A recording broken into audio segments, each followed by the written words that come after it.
वर्तमान समय में धर्म राजनीति का एक अहम हिस्सा है।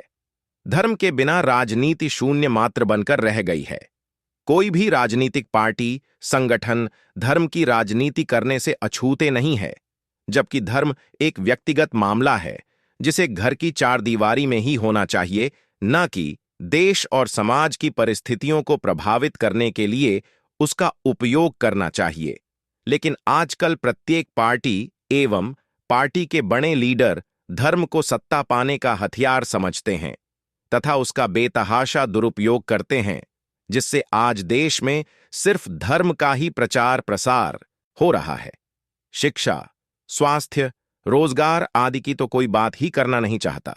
सभी के लिए धर्म प्रथम है और देश का विकास व समृद्धि उसके बाद आती है। वैसे ऐसा नहीं है कि ये सब वर्तमान समय में ही प्रारंभ हुआ है। ये धर्म की राजनीति सदियों से इस देश के आर्थिक, सामाजिक एवं राजनैतिक विकास को खा रही है। कई वर्षों से चले आ रहे पीढ़ी दर पीढ़ी काल्पनिक ग्रंथों में भी यही वर्णित है। बस अंतर इतना है कि उन किताबों में राजनीति एवं कूटनीति को ही धर्म की संज्ञा दी गई है, परंतु आज इसके विपरीत राजनीति में ही धर्म को समाहित कर दिया गया है। सभी धार्मिक किताबों का आधार राजनीति ही रहा है। ऐसे कई उदाहरण आपको सरलता से देखने को मिल ही जाएंगे, परंतु सभी का संपूर्ण वर्णन किसी एक वीडियो में करना मुश्किल प्रतीत होता है। परंतु कुछ उदाहरण आपके समक्ष स्मृति के लिए वर्णित है, जो इस प्रकार है। एक, तप और पुरुषार्थ को निम्न वर्ग के लिए बाध्य करने हेतु एक आर्य के द्वारा शूद्र की गर्दन कटवाने की राजनीति की जाती है और उसे क्षत्रिय धर्म कहा जाता है। 2, प्रजा के कहने पर एक गर्भवती महिला को जंगल में छुड़वाने की राजनीति की जाती है और उसे मर्यादा और प्रजा धर्म कहा जाता है। 3, 2 भाइयों में छलपूर्वक झगड़ा करवाया जाता है और उसे भी मित्र धर्म कहा जाता है। 4, एक होनहार बालक का गुरु के द्वारा अंगूठा कटवाने की राजनीति की जाती है और उसे गुरु धर्म बतलाया जाता है। 5, एक पराक्रमी राजा को पराजित करने एवं मारने के लिए एक वैश्या को उसके पास भेजने की राजनीति की जाती है और उसको भी नारी शक्ति एवं धर्म कहा जाता है। 7, पुत्र की आड़ लेकर उसके ही पिता की हत्या काल्पनिक नरसिंह नामक व्यक्ति से करवाने की राजनीति की जाती है और उसे भी आस्था एवं सत्य धर्म का जामा पहना दिया जाता है। 8, एक राजा की बहन के साथ कुकृत्य करके उसको रातों रात जलाने की साजिश एवं राजनीति की जाती है और उसको धार्मिक त्योहार के रूप में जश्न के तौर पर मनाया जाता है। 9, एक महिला के साथ छल करके उसके नाक कान काटकर छत विछत करने की राजनीति की जाती है और उसे बड़ी आसानी से भ्राता धर्म का चोला उड़ा दिया जाता है। 10, एक महिला को जुए में दांव पर लगाया जाता है, उसका भरी सभा में पुरुषों के सामने चीरहरण करने की राजनीति की जाती है और वहां पर भी बहन रक्षा धर्म का मात्र दिखावा किया जाता है। ऐसे ना जाने कितनी कपोल कल्पित कहानियां भरी पड़ी हैं इन अधकचरे ग्रंथों में और इन सभी कृत्यों में कितनी क्रूरता एवं भय व्याप्त है, फिर भी इसको धर्म कहा जाता है। लोगों में ये कैसी तुच्छ संकीर्ण मानसिकता है जो इस प्रकार की राजनीति एवं कूटनीति को भी धर्म मानकर गर्व करते हैं। यदि वास्तव में देखा जाए तो इन्हें धर्म ग्रंथ की जगह राजनीतिक ग्रंथ कहना ज्यादा उचित होगा। आज भी वही हो रहा है, सिर्फ मतलब बदल चुका है। आज सत्ता का लाभ पाने के लिए नेता काल्पनिकता एवं पाखंड को प्रमुखता से अपने एजेंडे में शामिल करते हैं। इस बात का साक्षात प्रमाण आपको पर्व या त्योहार के समय में मिल ही जाएगा।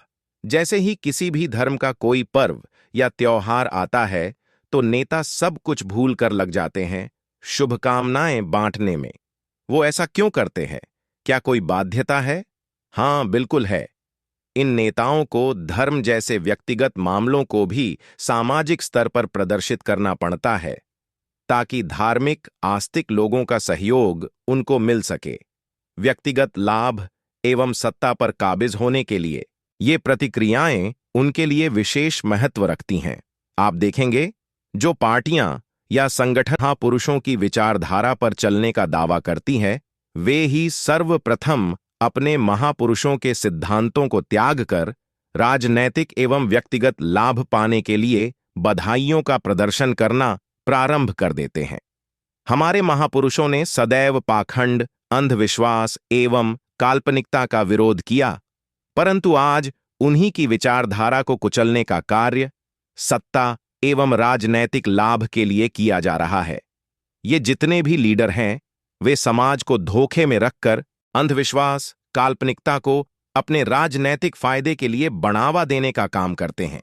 क्या ऐसी पार्टियां या संगठन समाज के विकास एवं उन्नति के लिए सराहनीय कार्य कर सकते हैं? नहीं, कतई नहीं।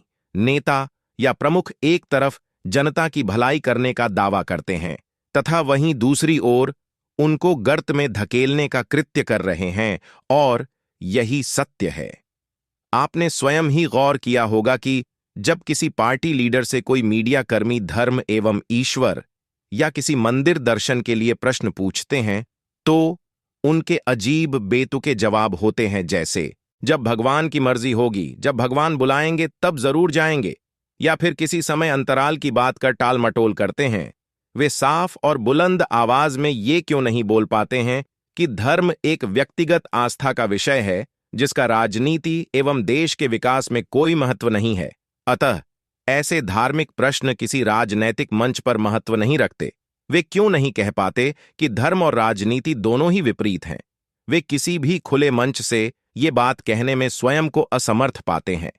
इसका कारण सिर्फ एक है, वे अपनी सत्ता को बचाने तथा राजनैतिक लाभ प्राप्त के लिए ये कहने में झिझक महसूस करते हैं। कुछ लीडर्स तो मात्र अपनी राजनीति चमकाने के लिए ही माथे पर लंबा चौड़ा तिलक लगाते हैं या जनता के बीच पहुंचते ही जोर शोर से धार्मिक नारे लगाते हैं, उसका सहारा लेते हैं। यही नहीं, बहुत से राजनैतिक लीडर्स जैसा देश वैसा भेष वाली कहावत को भी सार्थक करने में पूर्ण सहयोग करते हैं। आखिर ये सब दिखावा प्रदर्शन किस लिए? क्या धार्मिक नारे लगाने, तिलक लगाने, टोपी पहनने से देश में स्वास्थ्य, रोजगार, शिक्षा जैसी प्राथमिक आवश्यकताओं में सुधार आ सकता है? क्या राजनीति में धर्म या उससे संबंधित क्रियाकलापों एवं प्रश्नों की कोई जगह होनी चाहिए, या फिर प्रमुख रूप से राजनीति केवल देश हित, जनहित, समाज के हितों के लिए ही होनी चाहिए? आप सभी स्वयं विचार करें। जब तक यह देश धर्म प्रधान है, तब तक इस देश में शिक्षा, स्वास्थ्य, रोजगार जैसे मुद्दे दबा दिए जाएंगे, जिसके फलस्वरूप इस देश का विकास होना असंभव है। धन्यवाद। जय संविधान, जय मूल निवासी।